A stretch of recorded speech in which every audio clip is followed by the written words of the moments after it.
Break के बाद दोबारा इस्तकबाल है आपका और बात जरा सरहद की बात इसलिए क्योंकि गुज़श्ता साल आपने देखा कि सरहदें आग उगल रही थी और अल्लाह अल्लाह करके सरहदों पर अमन कायम हुआ है और भारत और पाकिस्तान के बीच नाजंग मुआहदे की जो बात सामने आई थी उसका असर अब LOC और LAC पर साफ दिख रहा है और सरहद के करीब रहने वाले रिहाइश पजीर लोग जो है वो भी राहत महसूस कर रहे हैं। न सिर्फ राहत महसूस कर रहे हैं बल्कि रोजमर्रा का काम जो खेतीबाड़ी का काम काफी अरसे से मौखर पड़ा था और बाज़ औक़ात होता था और बाज़ औक़ात नहीं वह होता था और जंग जैसा समा वहां पर पैदा होता था, उसमें काफी हद तक बेहतरी आ रही है। और दोनों मुल्कों से लगातार अवाम की अपील सरहद के इस पार भी और सरहद के उस पार भी कि अमन की फिजा को कायम रखा जाए। मौजूदा वक्त में भी आप देखेंगे तो इंटरनेशनल बॉर्डर से यानी बैनुल-अक़वामी सतह से लेकर बैनुल-अक़वामी बॉर्डर से लेकर दूसरी तरफ लाइन ऑफ कंट्रोल तक शुमाल मशरकी हिस्से के इस यूनियन टेरिटरी के कई ऐसे इलाके हैं जो कठुआ हीरानगर से लेकर शुमाली कश्मीर के करना कुपवारा गुरेज तक, और दूसरी तरफ आप देखेंगे तो सरहदी इलाका राजौरी पुंछ में यहाँ पर भी पाकिस्तान के साथ सरहदी इलाके लगते हैं। लेकिन तकरीबन 3 माह का वक्त गुजरा है, इक्का दुक्का ऐसे वाक़यात रोनमा हुए हैं जहाँ पर इन्फिल्ट्रेशन की कोई कोशिश तो नहीं हुई, लेकिन BSF की तरफ से ये जानकारी दी गई इन 3 माह के दौरान कि कुछ लोग जो शायद जिनका दिमागी तवाज़ुन बिगड़ा था, इस तरह की 1-2 हलाकतें हुई हैं, मगर बाद में कुछ लोगों की तस्दीक भी की गई कि इन्फिल्ट्रेशन ऑफिशियली इस चीज़ की कंफर्मेशन नहीं की गई। मगर कुल मिलाकर 3 महीनों से तकरीबन इन सरहदी इलाकों के अंदर जिस तरीके से राहत की सांस लोगों ने ली है, शायद गुज़श्ता 30 वर्षों में ऐसा कम ही हुआ होगा। अभी इस वक्त ताज़ा तरीन सूरत हाल क्या है?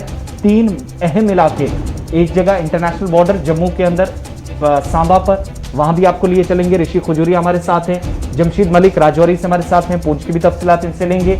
और नॉर्थ कश्मीर का वो एरिया जो किसी ना किसी वक्त 12 से 48 घंटों के बीच में आप देखते थे 2 या 3 बार यहाँ फायरिंग होती थी।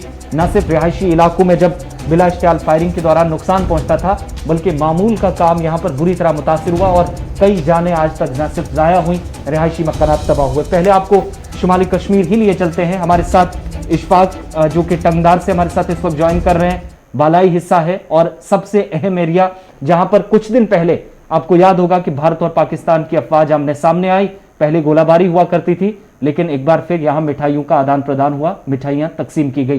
पहले इशफाक आपके पास आते हैं, 3 माह मुकम्मल हुए हैं, 25 फरवरी 2021 के बाद आज 25 मई तक की सूरत हाल इस वक्त क्या कुछ है इस इलाके में?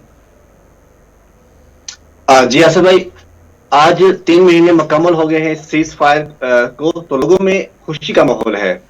अगर मैं करना की बात करूं तो यहाँ पर सीज फायर वायलेशन से बहुत सी जानी व माली नुकसान पहुंचा है। यहाँ तामीर व तरक्की की बात करें, एजुकेशन सेक्टर की बात करें, तमाम के तमाम सीज फायर वायलेशन की वजह से मुतासर हुए थे। लेकिन जब से सीज फायर हुआ है तब से लोगों ने राहत की सांस ली है और तामीर व तरक्की का काम भी बिला खौफ जारी है। रिसेंटली हमने देखा हिंदुस्तान और पाकिस्तान की अफवाजों ने आपस में मिठाइयाँ एक्सचेंज की, उससे हमें लगा कि और जो हमारे रिश्ते हैं वो मजबूती की तरफ जा रहे हैं, जिससे लोगों में और खुशी की लहर दौड़ी। तो हमें उम्मीद है कि आगे आगे जाके इंशाल्लाह जो हिंदुस्तान और पाकिस्तान के रिश्ते हैं वो ठीक रहेंगे। एक चीज और भी बताइएगा, आज तकरीबन इन 3 महीनों के दौरान, क्योंकि ये क्रूशल टाइम है फसल की बुआई और कटाई का भी, तो क्या अब ये कहा जा सकता है कि 100% मामूल के मुताबिक कामकाज चल रहा है नजदीक जो जीरो लाइन पे एरियाज हैं वहां पर? देखिए, आपको मैं बताता चलूं कि जब से सीज फायर वायलेशन था तो जो ये यहाँ MG नरेगा के काम चल रहे थे और भी बहुत से जो डिपार्टमेंट्स थे उनके काम चल रहे थे, तो वो काम बंद पड़े थे। लेकिन जब से इन 3 महीनों की बात करें तो इस 3 महीनों में ही हमने देखा कि बहुत जो हमारे करना का जो शेप है वो चेंज हो गई है, क्योंकि यहाँ MG नरेगा के काम भी जारी है और RDD के भी काम जारी है, PDD के काम भी जारी है और लोग भी बगैर खौफ से अपने काम पे जा रहे हैं। चाहे वो माल मवेशी की बात करें लोग आजकल माल मवेशी लेकर ऊपर बैकों में जा रहे हैं, तो बड़ा खुशी का माहौल है। डेवलपमेंट भी आगे की तरफ चल रही है। एक आखिरी चीज ये भी बताइएगा, अफवाज कुछ दिन पहले मीटिंग हुई, एक्सचेंज ऑफ फायर हुआ करता था, लेकिन एक्सचेंज ऑफ स्वीट्स हुआ। कुछ ऐसा माहौल तैयार हो रहा है कि कुछ दिनों के अंदर दोबारा इस तरह की तस्वीरें उस इलाके से हम देखें? देखिए, जिस तरह हमने रिसेंटली देखा, बहुत से रिसेंटली जो चीजें हो रही हैं हिंदुस्तान और पाकिस्तान के दरमियान, इससे हमें यही दिख रहा है कि इंशाल्लाह जो आगे के जो दिन आने वाले हैं वो इंशाल्लाह अच्छे आने वाले हैं। बहुत बहुत शुक्रिया टंगधार से हमारे साथ रहने के लिए। इशफाक लोन हमारे साथ थे। अब जरा आपको राजौरी पुंछ की सूरत हाल भी बताते हैं, और ऋषि खजूरिया भी जम्मू से हमारे साथ ज्वाइन कर चुके हैं। जमशीद, सावजिया सेक्टर से हम देखें तो नौशहरा सुंदरबनी तक कोई ऐसा इलाका नहीं था जो पिछले 30-35 सालों से गोलाबारी से मुतासिर ना हुआ। नुकसान दोनों अतराफ काफी ज्यादा हुआ, लेकिन ये 3 माह जिन्हें तब्दीली के 3 महीने बताया जाता है, कितनी तब्दीली वाकई में जमीन पर हुई है? अभी जमशीद मलिक के साथ राब्ता कट गया जी, दोबारा करते हैं कोशिश, लेकिन मेरे साथ ऋषि खजूरिया भी ज्वाइन कर चुके हैं। ऋषि, 3 महीने पूरे हुए हैं जी, और आपके बेल्ट की जब हम कहानी देखते थे, जब आप रिपोर्ट करते थे, तो बहुत दर्द भरे विजुअल्स आते थे। किसान खेत में नहीं जा पा रहा था। आज आपके इस पूरे लाइन ऑफ कंट्रोल के इलाके के अंदर, एलएसी और एलओसी के आसपास के इलाके के अंदर अगर हम बात करें, तो किस तरीके की सूरत हाल है? क्या कुछ आम नागरिक कह रहे हैं जो कल तक दहशत और खौफ में थे, अब कितनी राहत उन्हें मिल रही है आज? देखिए, बिल्कुल जब सीज फायर का एग्रीमेंट किया गया तो यहाँ लोगों में एक राहत की सांस लोगों ने, क्योंकि लगातार जब भी गोलाबारी होती, यहाँ के लोग काफी ज्यादा प्रभावित, उनका काफी ज्यादा जानी माल का नुकसान होता था और उन्हें पीछे आना पड़ता था पलायन करके, और लगातार एक दहशत के माहौल में वो रहते थे। लेकिन जब ये एग्रीमेंट किया गया तो लोगों में एक खुशी भी देखी गई कि चलिए अब हम तारबंदी के आगे जो उनके खेत है वहां पर वो खेती बाड़ी कर सकते हैं। और इसको लेकर लगातार उनके जहन में ये चीजें भी चल रही थी कि आखिर अब जब माहौल धीरे धीरे ठीक हो रहा है तो कब उनको आगे जाने की इजाजत दी जाएगी, कब वो वहां पर खेती बाड़ी करेंगे। लेकिन बीएसएफ ने दशकों के बाद वहां पर उनको इजाजत दी कि चलिए अब आप यहाँ पर खेती बाड़ी कर सकते हैं। लेकिन बीच में जो इक्का दुक्का कुछ ऐसी वारदातें हो जाती है जिसमें सीज फायर वायलेशन पाकिस्तान ने किया, तो उसमें एक बार फिर से जो लोगों में डर और खौफ का जो मंजर है वो देखा जाता है, और लोगों में एक बार फिर से दहशत आ जाती है कि चलिए हमें कहा गया था, हम पाकिस्तान के ऊपर हमने यकीन भी किया, लेकिन पाकिस्तान के ऊपर यकीन करना भी कहीं ना कहीं ठीक नहीं है। और उसी के चलते एक बार फिर से अब यहाँ का माहौल आप देख सकते हैं कि जो लोग खेती बाड़ी यहाँ पर अभी थोड़े दिन पहले कर रहे थे, उन्होंने एक बार फिर से वहां पर खेती बाड़ी बंद कर दी है। और कई ऐसे खेत खलियान थे किसानों के तारबंदी के पास, यहां पर फसल की कटाई करनी थी, लेकिन वो डर के मारे इस बार नहीं कर पाए, क्योंकि कुछ दिन पहले देखा कि सांबा सेक्टर में ही सीज फायर वायलेशन किया गया, इन्फिल्ट्रेशन यहां पर होती है, तो उसके बाद जो नए ऑर्डर जारी कर दिए जाते हैं, नए फरमान जारी कर दिए जाते हैं लोगों के हित में, तो उससे लेकर जो वो लोग वो में थोड़ा डर और खौफ है। लेकिन पिछले 2 महीने काफी अच्छे गुजरे थे, लोगों में पूरी तरह से डर जो था वो खत्म हो चुका था कि चलिए अब दोनों देशों के बीच में जो सीज फायर का एग्रीमेंट हुआ है तो अब इससे राहत जो हमें मिलेगी। लेकिन ये राहत ज्यादा दिन नहीं टिकी और यहाँ लोगों को ये सामना करना पड़ा। ऋषि, आप हमारे साथ रहिएगा। जमशीद मलिक भी हमारे साथ हैं, दोबारा आपके पास लौटूंगा। जमशीद, सवाल मेरा ये था कि 3 महीने तब्दीली के माह माने जाते हैं, सावजिया से सुंदरबनी तक इस वक्त की सूरत हाल, क्या ये मान लिया जाए कि 3 महीनों में बहुत कुछ बदल गया है? राहत की सांस लोगों ने तो ली है, लेकिन ये 3 महीने अगले 30-40 सालों के लिए बहुत अमन वाले, इस्तेकाम वाले होंगे? बिल्कुल, अगर ये 3 महीने लोगों के लिए दीवारी से कम नहीं है, क्योंकि 70 साल से ये लोग लाइन ऑफ कंट्रोल पर दोनों फौज की गोलाबारी के शिकार बन रहे थे। मगर पिछले 3 महीने से जिस तरह दोनों मुल्क के दरमियान नाजंग माहिदा हुआ, उसके बाद लोगों ने राहत की सांस जरूर ली है। बल्कि ये कहें कि आना जाना, जिस तरह इस ईद पर हमने देखा है कि दोनों फौज के दरमियान मिठाइयाँ तकसीम हुई, उसके बाद जो लोग गलती से लाइन ऑफ कंट्रोल आर पार कर चुके उन लोगों को अपने घरों तक वापस पहुंचाया गया। लोगों ने राहत की सांस काफी अरसा के बाद, खास करके अगर बिलखुसूस हम खिता पीर पंचार के लाइन ऑफ कंट्रोल की बात करें तो यहाँ आए दिनों जिस तरह नाजंग माहिदे की खिलाफ वर्जियां देखने को मिलती थी, मगर 3 माह से ये इलाके पूरी तरह शांत हैं और लोगों ने काफी राहत की सांस ली। और लोगों की तरफ से इस नाजंग माहिदे के बाद ये मांग भी की जा रही है कि जिस तरह पहले दोनों वफाद के ममालिक के दरमियान राय मिलन बस जो आर पार चलती थी उसको बहाल किया जाए, दोनों के ममालिक के दरमियान तजारती उसको बहाल किया जाए, क्योंकि इस तरह हालात भी बेहतर होते जा रहे हैं, दोनों ममालिक में रिश्ते भी बेहतर होते जा रहे हैं, जिससे अब ये लोगों की तरफ से मांग भी की जा रही है। खास करके अगर हम पुंछ और राजौरी की लाइन ऑफ कंट्रोल के नजदीक की बात करें तो हर बरस यहाँ के लोगों को, खास करके बिल्कुल खुसूस किसानों को काफी नुकसान उठाना पड़ता था, मगर 3 महीने से हालात बहुत ज्यादा बेहतर हैं, जिससे लोगों ने जरूर राहत की सांस ली है। जमशीद, एक चीज और भी आपसे मैं जानना चाहूंगा। पहले ऋषि आपसे, जून के महीने में हम देखते थे बॉर्डर एरिया में सांबा पर सबकी नजरें रहती थी, इंटरनेशनल बॉर्डर पर, जहां पर बाबा चमलियाल का मेला भी हुआ करता था और आस्था का प्रतीक, उसके साथ शांति काफी ज्यादा होगी, वो एक साफ तौर पर यहां से सबूत देखा जा सकता था। क्या वाकई में ऐसा कुछ माहौल है? उम्मीद करें कि कुछ महीनों बाद या अगले साल या 1-1.5 साल के अंदर वो दोबारा सिलसिला शुरू हो बाबा चमलियाल? बिल्कुल, ये अच्छा सवाल है सर। मैं आपको बता दूं कि जिस तरह से बाबा चामलियाल की दरगाह पर लगातार दोनों देशों की तरफ की अगर बात करें तो 3 एक्सचेंज होते थे। यहाँ पर उनकी तरफ से चादर चढ़ाई जाती थी, लेकिन पिछले 2 साल से यहाँ पर जो प्रक्रिया है इसको पूरी तरह से बंद कर दिया था, क्योंकि लगातार उसी पोस्ट पर जो हमारे जो कुछ बीएसएफ के जवान थे उनको जो वो मारा था पाकिस्तानियों ने, तो उसी को लेकर ये जो सारी प्रक्रिया थी इसे बंद कर दिया था। लेकिन उम्मीद है कि जिस तरह से ये जो एग्रीमेंट हुआ है, एग्रीमेंट थोड़ा सा आपको ये भी बता दें, थोड़ा सा सक्सेसफुल जरूर होता हुआ नजर आ रहा है, लेकिन बीच में कुछ कायराना हरकतें जब पाकिस्तान करता है तो फिर इस तरह के डिसीजन लेने पड़ते हैं जो पब्लिक के हित में हो, जो वहां अंतर्राष्ट्रीय सीमा पर रहने वाले लोग हैं उनके हित में लिए जाए, ताकि नुकसान यहां पर ना हो। लेकिन जिस तरह से एक तरफ कोरोना महामारी भी चल रही है, तो कोरोना महामारी के भी चलते पिछले साल ये मेला यहां पर स्थगित कर दिया गया था, लेकिन जून के महीने में जो मेला लगता है, हो सकता है कि इस बार ये मेला लगे लेकिन लोगों को आने की इजाजत ना मिले। लेकिन जो बात आती है कि पाकिस्तान क्या इस मेले में शिरकत करेगा या नहीं करेगा, क्योंकि चादर उनकी तरफ से आती है, वो यहां से इन रिटर्न शक्कर लेकर जाते हैं, शरबत लेकर जाते हैं।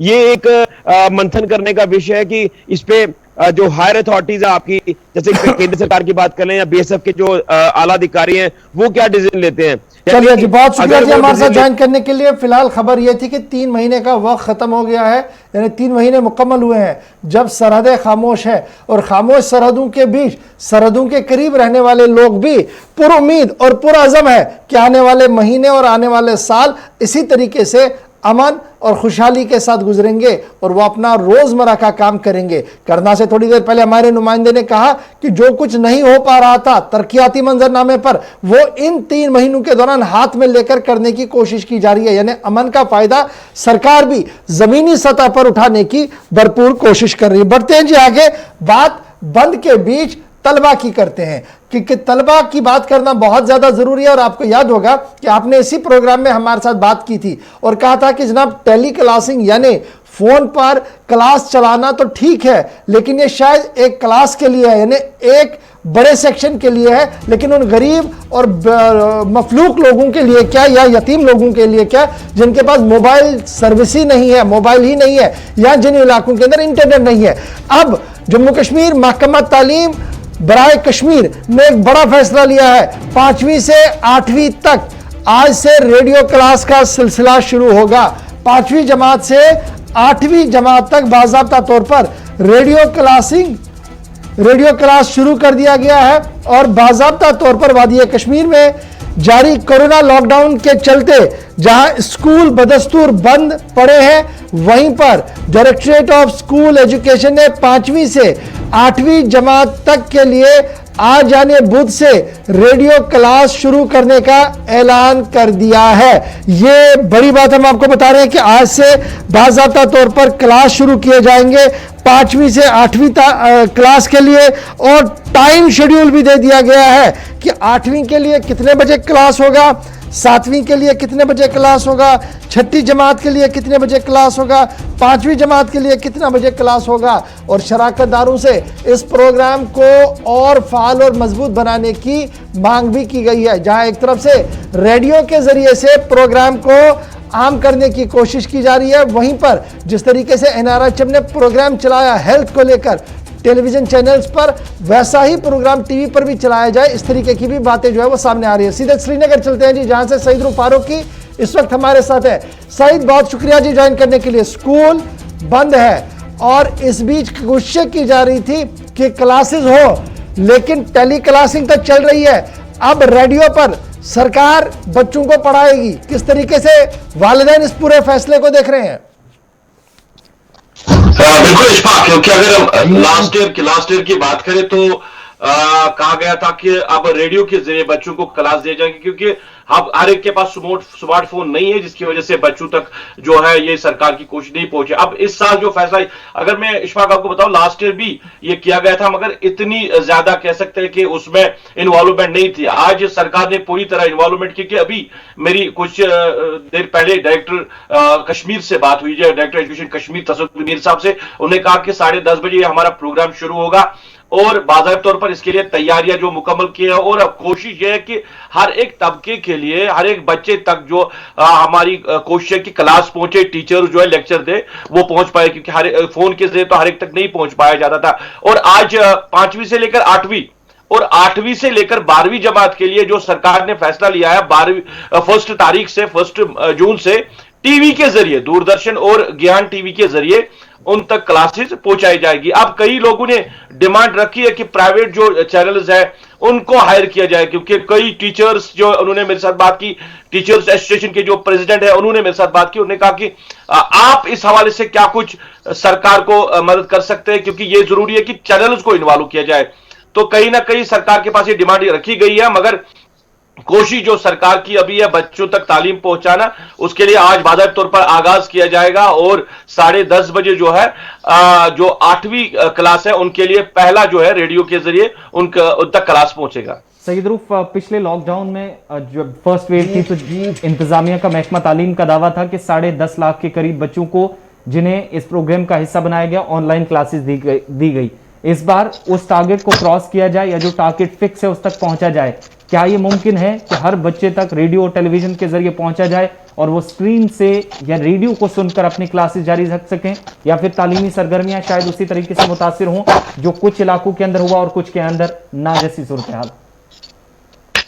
देखिए आसिफ, एक बड़ा सवाल इसमें है कि या तो आज सबके पास रेडियो नहीं है, क्योंकि अब जब टेलीविजन आया, जब फोन आया, तो रेडियो का जो रुझान था वो कम हो गया। अब सारे लोगों के पास, अब इस हवाले से जो इंतजामिया है, सरकार या डिपार्टमेंट है, वो किस तरह अवेयरनेस बच्चों तक पहुंचाएगी, क्या सबके पास? क्योंकि अगर हम टाउन्स की बात करें या शहर की बात करें या डिस्ट्रिक्ट हेडक्वार्टर्स की बात करें, कहीं ना कहीं रेडियो जो है, मगर दूर दराज गांवों में, दूर दराज इलाकों में क्या उन बच्चों तक पहुंचाया जाएगा, एक सवाल है। इस पे कहीं ना कहीं बात हुई है कि अब अलग से जो आपके पास वया मीडिया है उनको इस्तेमाल किया जाए, मगर अभी आसिफ सरकार के पास कोई और रास्ता है भी नहीं, क्योंकि लॉकडाउन है और लॉकडाउन के बीच में आप स्कूल आप खोल नहीं सकते।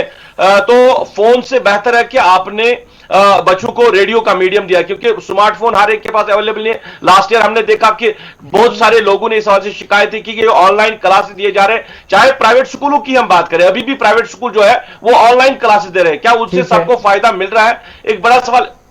एक लास्ट चीज बताइएगा, पिछले साल एक और ऑप्शन भी था एडमिनिस्ट्रेशन के पास, वो था कम्युनिटी क्लासेस शुरू की गई थी मकामी सतह पर, जिसके पास मौका था उसे मौका दिया गया था। सरकारी टीचर्स भी आगे आए थे, प्राइवेट स्कूलों के टीचर्स भी। इस बार वो ऑप्शन है, कोई तस्दीक इसकी की गई है? देखिए, अभी डॉक्टर साहब के साथ मैंने बात की थी इस हवाले से, उन्होंने कहा कि सरकार ने इस हवाले से कोई फैसला अभी नहीं लिया, क्योंकि आपको याद होगा हाल दिनों में जिला बडगाम के इलाके में वहां पे ऐसे क्लासेस चलाए जा रहे थे, उनके खिलाफ तो एडमिनिस्ट्रेशन ने कार्रवाई की, जो वहां पे जो टीचर्स चला रहे थे उन आज भी जिला कुपवारा से स्कूल के खिलाफ कार्रवाई हुई है। आप बने रहेंगे हमारे साथ। जरा मैं टाइमिंग बता दूं अपने नाजरीन के लिए। जनाब 8वीं क्लास के लिए आज जो रेडियो क्लास होगा वो सुबह 10 बजे से 10:30 बजे। 8वीं जमात के लिए बच्चे जो हैं वो सुबह 10 बजे रेडियो खोलेंगे, 10:30 बजे तक ध्यान से सुनेंगे, क्योंकि क्लास आपकी वहां से चलनी है जी। फिर 7वीं जमात के लिए जो टाइम दे दिया गया है वो 11:30 बजे से 12 बजे तक दे दिया गया है। और उसके बाद 6ठी जमात के जो बच्चे हैं उनके लिए 12 बजे से 12:30 बजे तक का वक्त है। और 5वीं जमात के जो तलबा है उनके लिए 3:30 बजे से 4 बजे तक है। हाफ एन आवर का प्रोग्राम होगा जी हर एक ग्रुप के लिए।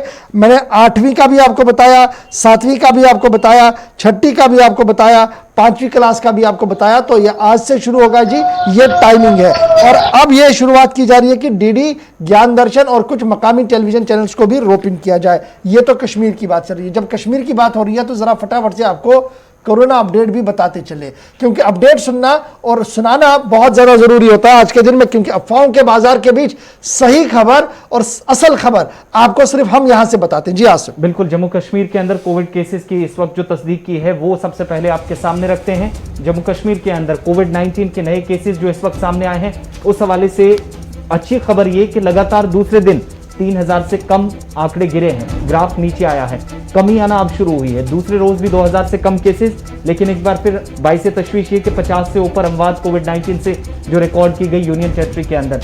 जम्मू और श्रीनगर सरे फहरिस्त अमवात में 50 से ज्यादा कोविड के मरीजों की जब मौत हुई है तो जम्मू प्रोविंस के अंदर जम्मू, कश्मीर के अंदर श्रीनगर। 66% वैक्सीनेशन कौमी सतह पर बेहतर शरह है, ये एक तरफ इंतजामिया का बयान सामने आया है। लेकिन इस पर एक कमेंट लेना चाहेंगे, इस वक्त क्या कुछ डिटेल्स हैं सईद रऊफ?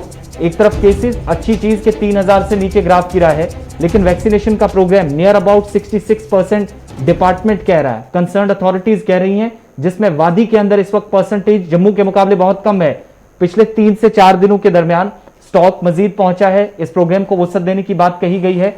क्या अब उस कमी को दूर किया जा सका, उन सेंटर्स को खोला जा सका है जहां पर वैक्सीन लगाने लोग तो जाते थे, लेकिन सुबह सुबह और शाम के वक्त भी ताला लटका रहता था?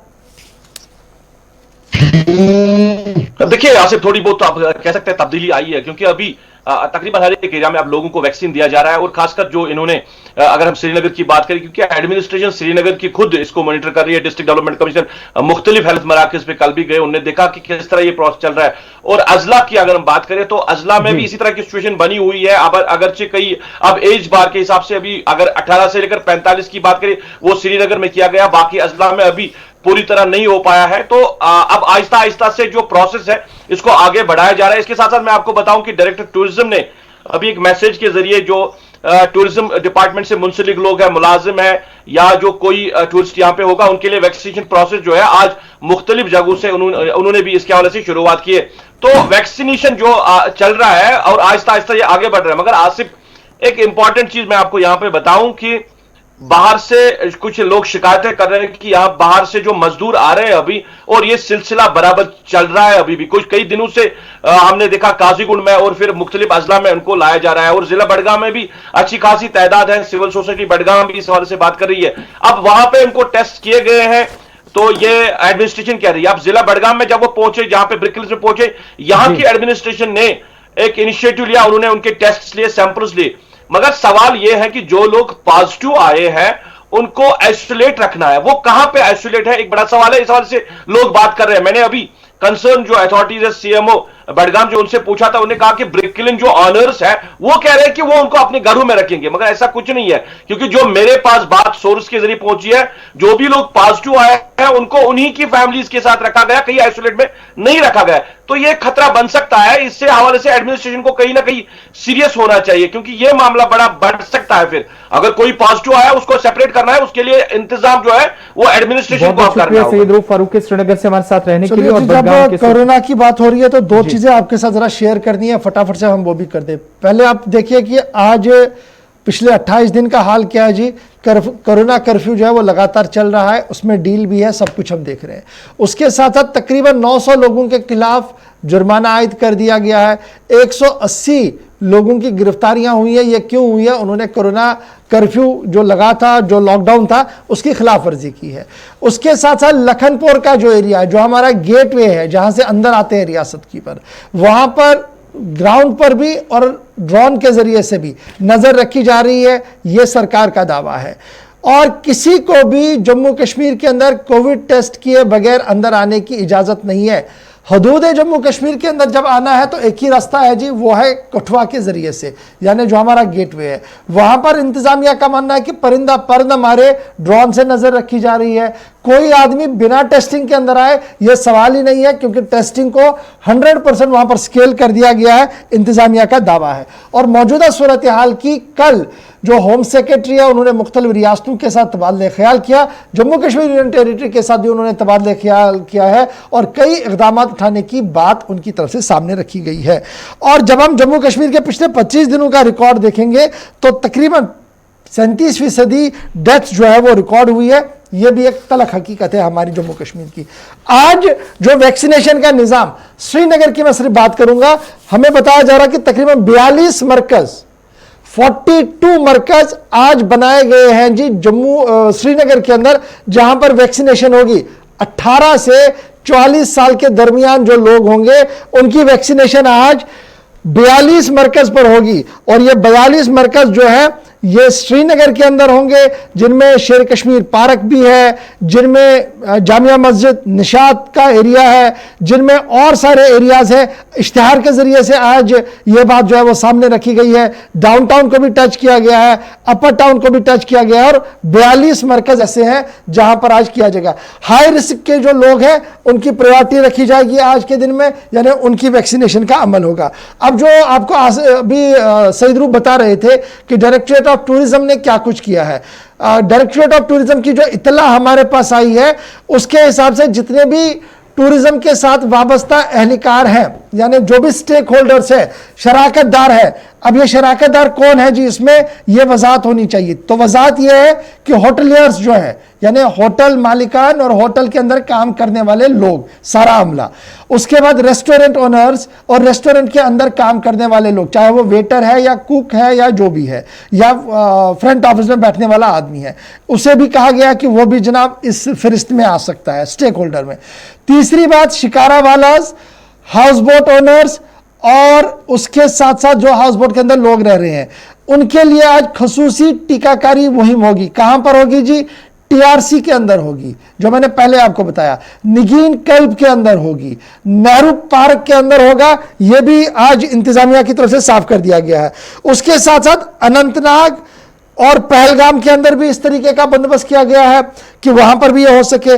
बारामुल्ला और टंगमर्ग के अंदर भी इस तरीके का जो निजाम जो है वो कायम किया गया है, और इन शराकतदारों से अपील की गई है कि वो वक्त मुकर्ररा पर आकर टीकाकारी के मुहिम को यकीनी बनाएं। यह तो खबर है जनाब सरकार की, लेकिन अस्पतालों का हाल क्या कुछ है?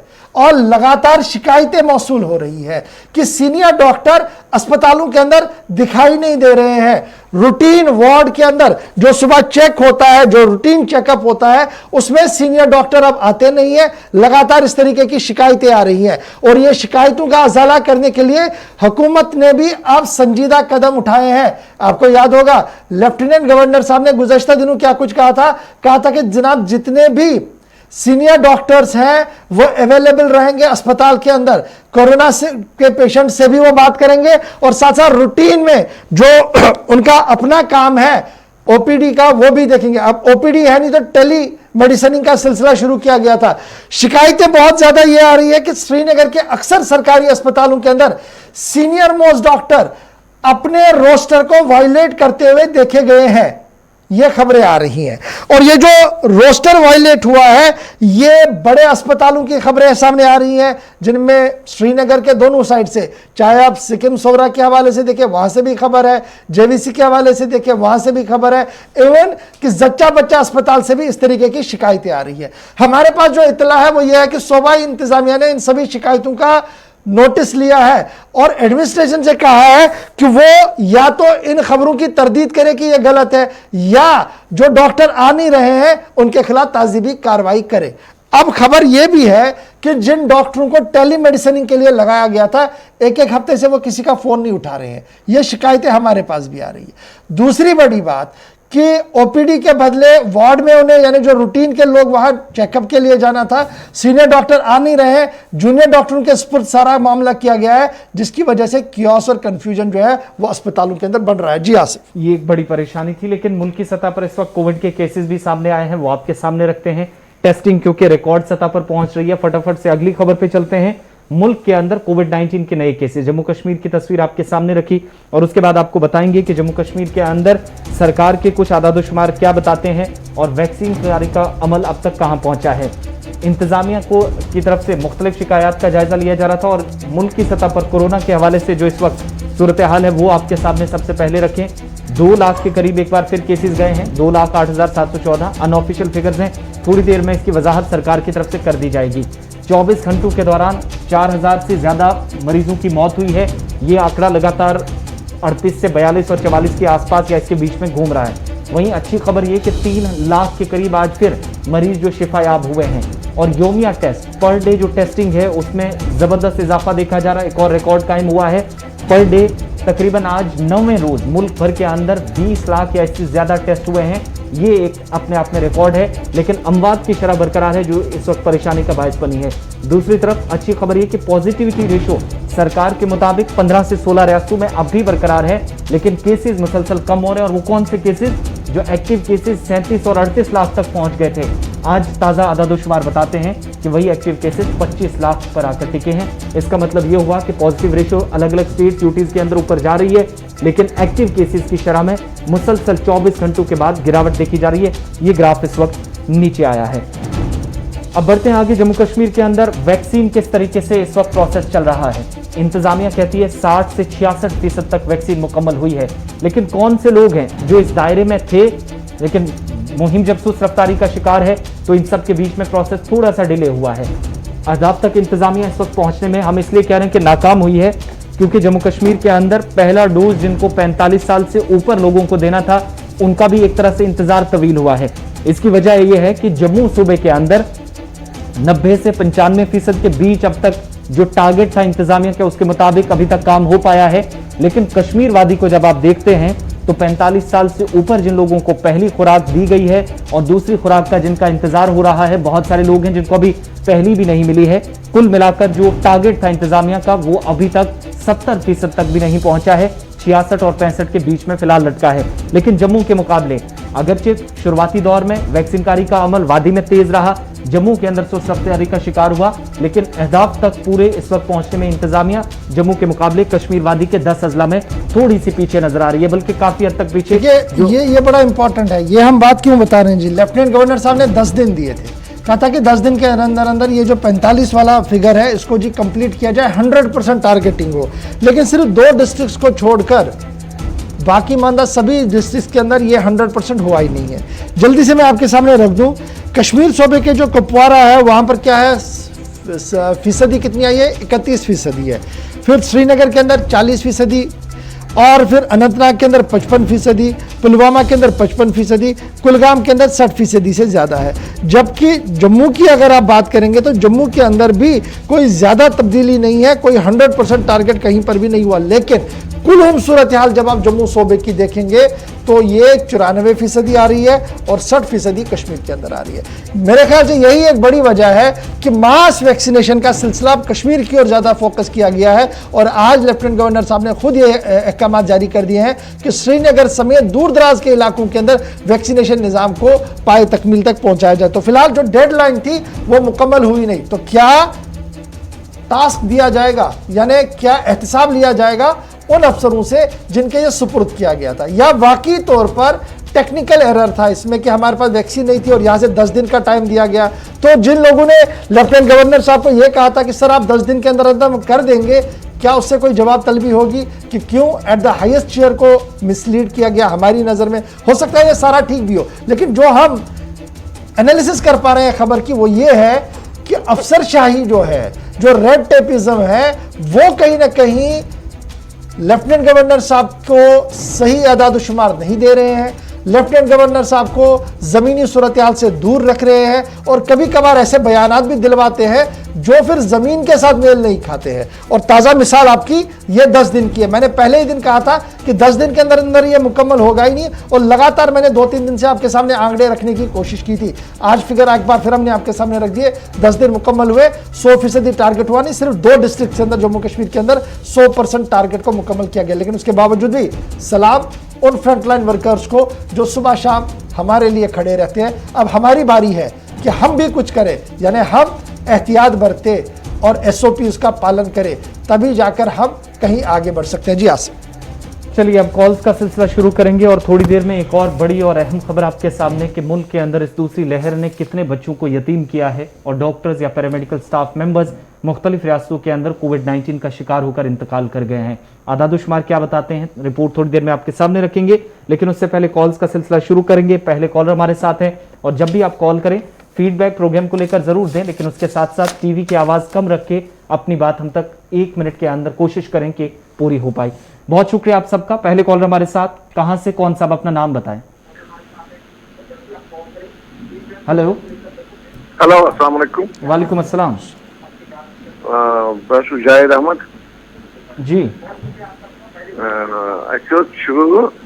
इलाही बाग सोवरा रंग ग्रिड स्टेशन अहनस तरह समझ अप दुकान यल गाड़ वल बिहित कम तान बिहित दुकानदार बिहित तरह समझ यप डुल बाग सोर अंद सोरे बाजार यल यह तरह समझ पे गसान पे पे क्या गो तरह समझ ना पुलिस सुबह छगा हिश मारान तो बस पे सोरे यल शुक्रिया कॉल करने के लिए, इंतजामिया के नोटिस में इलाके के मसाइल लाने के लिए, परेशानी कोविड लॉकडाउन में क्या है, बहुत शुक्रिया बताने के लिए। नेक्स्ट कॉलर, नाम बताएं अपना, कहां से?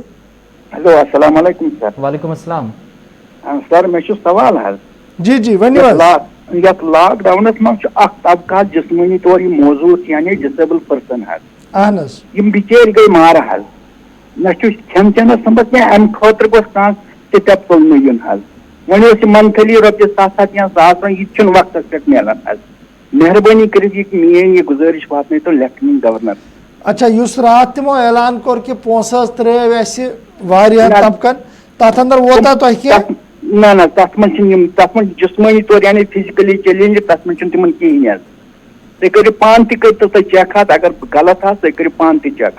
चलो सठा शुक्रिया कॉल करने बापत और उम्मीद है कि लेफ्टिनेंट गवर्नर सब जिम्मेदार प्रोग्राम वुचान और तम पे तहरीर करान सोरी मामले तम अनान लेफ्टिनेंट गवर्नर सब ने नोटिस अंदर ये कि शिकायत इत पे और दरख्वास्त इत पे। चटा चटा शुक्रिया कॉल करने। चलिए नेक्स्ट कॉलर, नाम बताएं अपना। हेलो अस्सलाम वालेकुम। वालेकुम अस्सलाम। बहुत उमर हमदा खबर साकर माइज पे आज करो ऑर्डर तो फोन जी अच्छा ये गाट ये दिवान 4 किलो नफर पमत बेकन से ओट खान इसना एज दिवान ये दबा अच्छा माखलो इसने लोकन दिवान ये खेवा पान ब्लैक कनान इस क्या करोगा? आपकी आवाज बहुत कम आ रही है, आपकी बात हम सुन नहीं पाए हैं, कोशिश करें दोबारा कॉल करें, अपनी बात रखिएगा। नेक्स्ट कॉलर, नाम बताएं कहां से? हेलो जी सलामकुम गवर साहब। वालेकुम अस्सलाम व रहमतुल्लाह। गवर साहब नमस्ते। तो आपका फिक्री मिशन था फिक्री जैन के राजधानी कच्चे वनस सजा सेंटर में सजा जम्मू कि सजा श्रीनगर कुछ राजधानी जैन के राजधानी श्रीनगर न कच्चे मगर फैसले गसा मरकजी हुकूमत में दिल मंजी सही कत तूज तक डायरेक्टली होम मिनिस्ट्री वनस हर कह चीज वुचान यह मे तरान फिक्र बह गोस ओतर पान गो शिकायत मे 3 वरी सेक्रेटरी मज कर जानक मे असल पे बह गोस ओतर पान मे शिकायत हेल्थस मुतलिक गो सेक्रेटरी गोड त्रावान नबर कन कहें वन क्या प्रेन सिक्योरिटी वो जान बह चाट अंदर ठाना ठाना गो बह ठान सह कहें तक commissioner secretary professor secretary JD बिहित तो तमिस नश चाल बह तम वो बह क्या बोज यह मुलाजमन नश कर मे पता कटे यार बाकी कमिश्नर दोप मू टी रोट सारवी योर आव न यह राजधानी हज हालत तत आय शिकायत यह कर मुलाजमन तरफ नफरन थोमुत गवर्नर गंडित गसो तो गसो कोत सही कत तुम प्रॉब्लम और इंतजामी अमूर चलान वाल अफसर आसान ब्रोह काल तम कुन जाए नजर गसान एडवाइजर मगर तम रूद सिर्फ एडवाइस अखबारस ताम महदूद तिहज सरगर्मी जमीन पे नजर गसान कहें यम किन दूरी बढ़ान वनस इंतजामिया तो अवामस दरमियान तुज कत बिल्कुल सही बह तुंद कत तयद करान कि सिस्टम गोस आसन यम नश गसा नफर शिकायत कर तथ गोस हल क्या गसन सह सिस्टम अजकिस दोस अंदर नन गसान कहें अगरचे दाव वारिया रियासती या सूबाई इंतजामिया तरफ करना आमत। सड़ा शुक्रिया कॉल करने बाबत। नेक्स्ट कॉलर, नाम बताएं अपना। हेलो हेलो अस्सलाम वालेकुम सर, मेरा नाम इरफाना है। जी मैम। हाँ जी, हम पहले इस सर को मेरा सलाम। सर हम ICDS से हैं, आंगनवाड़ी से। जी जी। सर हमें 3रा साल जा रहा, हमें बजट नहीं आ रहा। हम हेल्पर टू सुपरवाइजर है, हेल्पर टू सुपरवाइजर हमें 3रा साल जा रहा है सर, हमें बजट नहीं आ रहा। तो तनख्वाहें नहीं मिल रही है?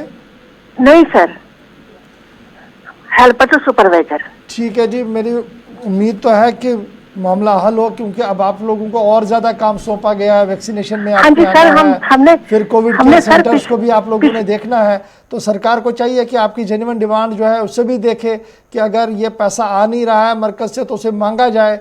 और मेरे ख्याल से निर्मला सीतारमण जी को भी देखना पड़ेगा कि ये मुल्क का मामला है जी, आप हमारी यूनियन टेरिटरी तो है इसमें, लेकिन मुल्क की मुख्तलिफ रियासतों के अंदर भी सूरत हाल इसी तरीके की है कि सोशल वेलफेयर महकमे की ओर बहुत कम तवज्जो दी जा रही है जी। बहुत शुक्रिया कॉल करने के लिए बहन। चलिए जी एक और कॉलर, नाम बताएं अपना। हेलो जी जी, अस्सलाम वालेकुम। वालेकुम अस्सलाम। वालेकुम अस्सलाम सर, बस फारूक अहमद गुणमाशा लोलाब पे। अहन फारूक सर वनियो सर ऐसी प्रॉब्लम आके सर ऐसी सैलाब खसान सर या पुल जरूरत बेहद वत जरूरत सर बात ये कतन ये बिस्मिल्लाह कॉलोनी गुणमाशा लोलाब। गुणमाश लोलाब सर अच्छा, ये कुछ महकम है बनवित, यह क्या ब्लॉक कतन काम कर R&B अच्छा कर कत महकम है कर सर यही ब्लॉक कर। अच्छा, तो तुम वनु ना BDO साहबस आज ताम जमीन कि यह एमरजेंसी कम यह करतो सर अस करे फिर कोशिश सर, सरपंच साहब ते वन सर और त्राय लेटर सर, मगर अत पे कह कार्रवाई ये गसा मुश्किल जमींदार सर। चलो उम्मीद से कि जरूर आना तुझ शिकायत एडिशनल DC साहबस तो DC साहब नोट से अंदर तो वो कि अगर ये पजी पे जेन्युइन कम गई और प्लानस अंदर गई थवने और आजकल कम गई, कोशिश करो कि ये कम पाई तकमीलस ताम वात। सठा शुक्रिया, बहुत शुक्रिया। नेक्स्ट कॉलर नाम बताएं अपना। अस्सलाम वालेकुम। वालेकुम अस्सलाम व रहमतुल्लाह। सोपोर पे फारूक अहमद गौर साहब। जी फारूक अहमद साहब, अर्ज इदारा सोमू स्टैंड सोमू चलावान, मगर स्टैंड अंदर स्टैंड नबर उमन त्र जनाब रात 3 सास रुपये, मगर सून कथा कुन जाए गसान। मतलब दो कैटेगरी कैटेगरी स्टैंडस अंदर तिम वो 3 सास। जनाब तुम वो 3 सास स्टैंड नबर पकान पकान जनाब वो सोपोर हस्पताल नश तकरीबन ड्राइवर 10,000 तुम DC साहबस कत SDM साहबस कत जनाब नंबर दिखमित स्टार्ट गो दिखमुत मोहल कमेटी मोहल कमेटी आये घर दोपक वो पन नंबर वंबर मोबाइल नंबर आधार कार्ड नंबर बाकी नंबर मे अर्ज कि तुम अगर तोर पोस तुम करो SDM साहबस कत सोपरस SDM साहब तिम समझो तिम वनकस हल अत कर पे गई पे तरन मुश्किल वनकस अगर तुम कत करो वनकस बहुत शुक्रिया। नेक्स्ट कॉलर नाम बताएं कहां से। अस्सलाम वालेकुम। वालेकुम अस्सलाम व रहमतुल्लाह। फारूक अहमद अर्ज कर आज करो फारूक अहमद यो कत। जी जी जी फारूक साहब। सर यह बडगाम पे करन कत वन यह बिहार हूं मसल कम से कम 10 गाड़ी आज रात पकान बिहार पजी कुछ टेस्ट सर गसन बिहार कम से कम 10 बसन मन सर बसन मन रात टोटल रात पकान सर रात 3 बज वो मे आज पान मुलाजिम आज ड्यूटी आसान यह कह रुकावन रात पकान बिहार रुकावन 2 जायन डेजिग्नेटेड पॉइंट गो लखनपुर ब्या गई सन टनल। सर अगर कम दिवान रेड वाले कम दिवान कर कपर सर ये योर कम करने कोविड क्या सर कोविड योर। चलो सठा शुक्रिया कॉल करने बाबत। बहुत शुक्रिया कॉल करने के लिए। नेक्स्ट कॉलर नाम बताएं अपना। हेलो अस्सलाम वालेकुम, अपना आसिफ शीर साहब और गौर साहब अस्सलाम वालेकुम। वालेकुम सलाम हुजूर। मैं मुजीब मीर सीनियर सिटीजन बटोद से, मैं पहले भी जनाब से अर्ज कर चुका हूँ कि हमारा ये टाउन बटोद में ये लिंक रोड जो बनाई है ये स्लैड एरिया बन चुका है, आगे तोड़ पीछे त्रटी जोड़, तो ये डिवीजन रामन जो R&B है इनको रिक्वेस्ट करें जनाब को यहाँ मेहरबानी करके इसको नजर मारें। दूसरा नंबर है अमर चश्मा टू नत्था टाप एक रोड बनाई है वो मतलब पत्नी टाप के साथ टच करती है, तो लोग दरबदार हैं, कोई मुआवजा नहीं, कोई बात नहीं, कोई सिलसिला कोई हाथ कोई नहीं जनाब। तो मैं जनाब के रिक्वेस्ट कर रहा हूँ सर। चलिए जी, मैं मजीद साहब ज़रूर आपके डीसी साहब की नोटिस में लाएंगे जी दोनों इश्यूज़ को, और कोशिश करेंगे कि हल हो, कुछ ना कुछ आपको लगे कि आपने कॉल किया और कहीं पर इसका असर हुआ है। मैं कोशिश करूंगा कि हमारी जो टीम है रामबन की वो भी एक्टिव हो जाए और वो भी ज़रूर। ये लिंक रोड कौन सा बताया आपने? ये मीर मोहल्ला बटोत में जो लिंक रोड है सर, ये भी स्लाइड एरिया बन चुका, पूरा मोहल्ला ही सारा नीचे चल जाएगा। क्या फायदा, कोई आता ही नहीं, देखता ही नहीं है। R&B डिवीजन रामबन को रिक्वेस्ट करनी है सर। बिल्कुल जी, आज डीसी साहब से हम रिक्वेस्ट करेंगे जी जरूर, और R&B को भी बता देंगे ताकि यह मामला जो है वो हल हो सके। बहुत शुक्रिया। नेक्स्ट कॉलर, नाम बताएं अपना। हेलो जी, कहाँ से? हेलो, अस्सलाम वालेकुम। वालेकुम अस्सलाम। मैं दरिया से बोल रहा हूँ जी। जी जी बताएं। हाँ जी, ये जो हमारा ब्रिज है यहाँ पे, ये टूटा फूटा है, बीच में से इसमें वो सराब पड़े हुए हैं। कल एक प्रेगनेंट लड़की को लेना था हॉस्पिटल, और वो बेचारी मेरे उस लोग ना, ये बिमना वाला ब्रिज जो खुमैनी चौक के साथ मिल रहा है जी, ये बड़ा ब्रिज जो है बाईपास के साथ, ये बाईपास के साथ जो ब्रिज है ना बड़ा वाला। जी जी जी जी, मेरा वो है जो बिमना को पार वाले एरिया से मिलाता है ब्रिज। जनाब जनाब, तो उसमें दरारें पड़ी हुई है। कल एक प्रेगनेंट लेडी को लेना था हॉस्पिटल, वो बेचारी वहीं उसने डिलीवरी दे दी, उतने जंप लग रहे हैं उसमें। मेहरबानी करके इसमें कोई नजरसानी कर। जरूर जी, आज ही डिप्टी कमिश्नर साहब की नोटिस में लाएंगे और बताएंगे उनकी, एक बार जरा देखें कि ये तो अहम तरीन राब्ता है जी दो इलाकों के बीच में, यानी अपने बडगाम जाना है, नारबल जाना, तो ये एक बड़ा अच्छा राब्ता बन सकता है वहाँ से। और अगर ये पुल टूटा हुआ है, इसमें शगाब पड़े हैं और उसको ठीक नहीं किया जा रहा है, तो ये तो एक बड़ी लापरवाही है। आज ज़रूर हमारी कैमरा टीम भी जाएगी और इंतजामिया की नोटिस में भी इस बात को लाया जाएगा, इसको ज़रा मॉनिटर कीजिएगा। चलिए जी, बहुत शुक्रिया। नेक्स्ट कॉलर, नाम बताएं अपना। हेलो हेलो जी, कहाँ से, कौन सा बात कर रहे हैं? सर जी, मैं सुरेश भट्टभाई बोल रहा हूँ उधमपुर से। जी जी बताएं। हेलो बताएं बताएं, हम सुन रहे हैं। सर ऐसा है कि मैं गुलिस्तान न्यूज आगे भी देखा हूँ, ये जो आपके नीचे टाइटल कहते हैं ना उर्दू में जी, न्यूज के नीचे जो आपके खबरनामा चलते थे उर्दू में चलता है जी। अच्छा, तो अगर उसको आप हिंदी में कर दे तो, क्योंकि मैं उर्दू को नहीं समझ पाता हूँ, तो चलो वो तेरा मैनुअल सबके लिए बड़ा अच्छा रहेगा। बिल्कुल जी, मैं आपको जी आपकी नोटिस में ले आऊं। हम दोनों बुलेटिन चलाते हैं, कश्मीरी में भी चलाते हैं, हिंदी में भी चलाते हैं, उर्दू में भी चलाते हैं, पंजाबी में भी चलता है, डोगरी में भी चलता है जी। मैं मानता हूँ, मैं आपकी बात में समझ रहा हूँ। तो एक रिक्वेस्ट आपसे हो रहा है जी, वो जो आपका उधमपुर का कॉरेस्पॉन्डेंट है वो सरदार साहब है, मैंने उनको देखा हुआ है वैसे जी, आप उनको मेरे नंबर पहुंचा सकते हैं, क्योंकि मैं भी सारा दिन टीवी देखता हूँ, बूढ़ा हो गया हुआ है, तो काफी कमेंट्स मेरे दिल में भी आते हैं, ताकि वो टीवी के वो मैं बता पाऊँ। जरूर आपके साथ वो राब्ता करेंगे जी, आप रहनुमाई कीजिए उनको बताइए कि आप इलाके के अंदर क्या कुछ हो सकता है। वो नौजवान है, जरूर काम करेंगे जी आपके इलाके के लिए, आपकी आवाज को उठाएंगे वहां से जरूर। नहीं, उनका नाम क्या है जो सरदार साहब उधमपुर से आपके कॉरेस्पॉन्डेंट है? किशोर शर्मा है। किशोर शर्मा, आपने कौन सा एरिया बताया? ये चकमोड़ चोपड़ा चौक उधमपुर।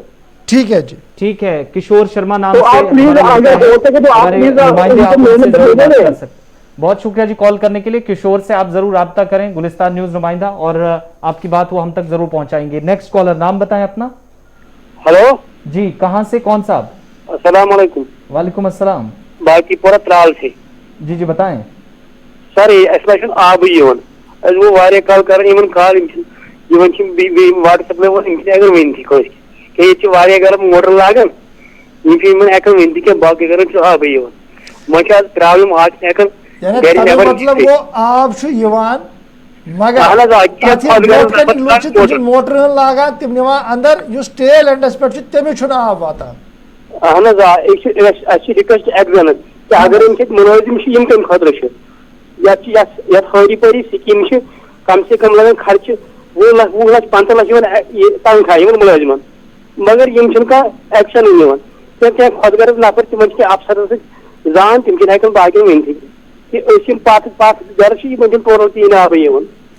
चलो इंशाल्लाह जरूर गसी मसला हल। मे उम्मीद कि एग्जन साहब, JE साहब तुंद इलाक PH तिम आसन ये वुछान और सईद काउंसर सोन लड़की तक सह वुछान और सह वुची कि आखिर क्या मामल आब वाकई तौर पर यूता कम कि टेल एंडस पे वातान या कि तुम कत वनान सो सही कि मोटर लगित बाकी काम कर तो बाकी लुक बहुत शुक्रिया कॉल करने के लिए। नेक्स्ट कॉलर, नाम बताएं अपना, कहाँ से? अस्सलाम वालेकुम। वालेकुम अस्सलाम। मोहम्मद अल्ताफ साधुना से अर्ज कर रहा हूँ। जी अल्ताफ साहब, मेरी तरफ से आपकी टीम को मुबारकबाद। आप जो ये न्यूज चलाते हैं कोविड के बारे में, लोग बहुत परेशान है, आपने डॉक्टर साहिबान को लाया है, बहुत अच्छा काम किया आप। चलिए बहुत शुक्रिया जी इसके लिए। लेकिन मैं 20 दिन के बाद आज निकला बाहर जी, मैंने जो अस्पताल, मैंने इससे अस्पताल से भी आपको कॉल किया था, जो अस्पताल में डॉक्टरों का रवैया है वो पेशेंटों के साथ जानवरों जैसा सलूक है। खाना छोड़ते थे वहां पर नीचे बाहर, फिर कहते थे खुद लाओ। क्या पेशेंट खुद ला सकता है खाना जो ऑक्सीजन पर है?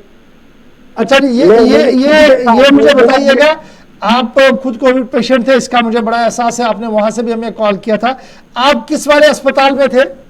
मैं बांडीपोरा डिस्ट्रिक्ट हॉस्पिटल में था। जानवर मैंने उससे भी पहले किया कॉल आपको। वहाँ एक डॉक्टर है, उसका नाम परवेज अहमद है। मुझे बैक साइड से बहुत जबरदस्त पेन थी। मैंने उसको कहा कि डॉक्टर साहब मुझे पीछे से दर्द हो रहा है। अल्लाह की कसम मुझे रोना आया। उसने कहा कि मैं छान को भेज दूंगा कश्मीर में।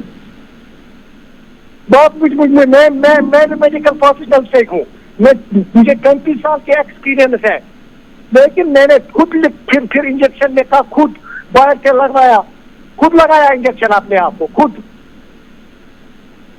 फिर मैंने वोल्वेरान इंजेक्शन बाहर से लाया, खुद लगाया। ये मेरे से हाल है।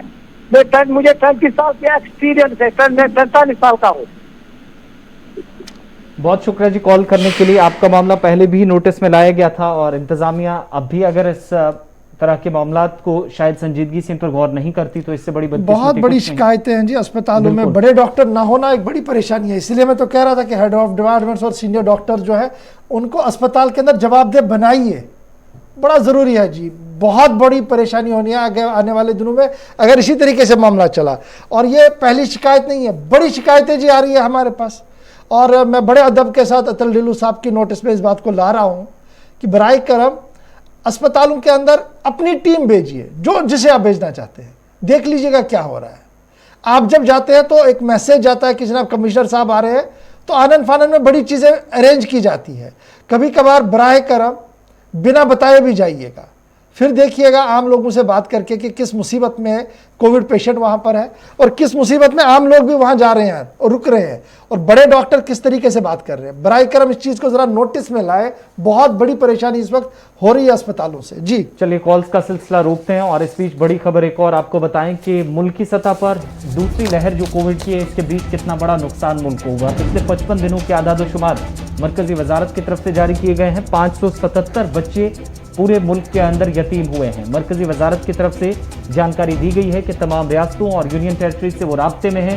स्मृति ईरानी जो कि मरकजी वजारत की तरफ से जब बयान जारी किया गया है तो उनकी तरफ से ट्विटर पर भी जानकारी दी गई है। बच्चों और ख़वातीन के हुकूक के लिए काम करने वाली जो विंग है, जो वजारत है, women and child development ministry, और इसकी जो वजीर हैं स्मृति ईरानी, उनकी तरफ से ये कहा गया है कि तमाम रियासतों में और यूनियन टेरिटरीज के अंदर 1 अप्रैल से लेकर गुज़श्ता रोज 2 बजे तक की रिपोर्ट्स बताती हैं कि कोविड की दूसरी लहर में 55 दिनों के अंदर कुल मिलाकर 577 बच्चे यतीम हुए हैं। एक तो ये बताया गया। दूसरा ये कि वजारत के पास फंड्स की किसी किस्म की कोई कमी नहीं है। सभी अजला में मुतासिरीन को इमदाद फराहम की जाएगी। बच्चों के बहबूद के लिए, उनके वेलफेयर के लिए इस वक्त वजारत के पास पूरा पैसा मौजूद है, ये भी जानकारी दी गई है।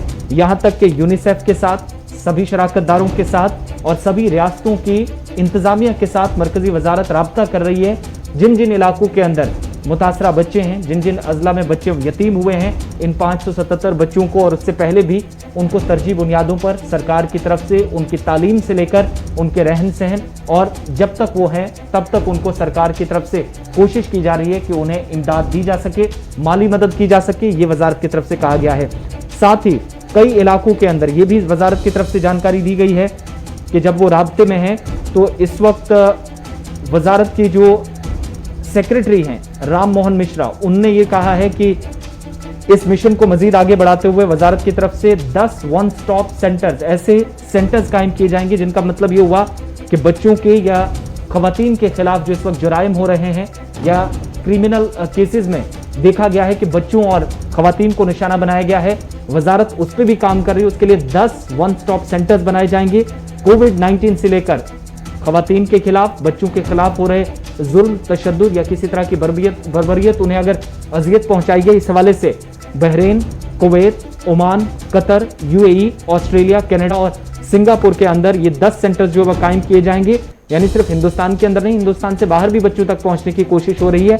और साथ ही बड़ी अहम जानकारी दी गई है स्मृति ईरानी की तरफ से कि 55 दिनों के अंदर 577 बच्चे यतीम हुए हैं और सभी डिस्ट्रिक्ट के साथ मरकजी वजारत राब्ते में है।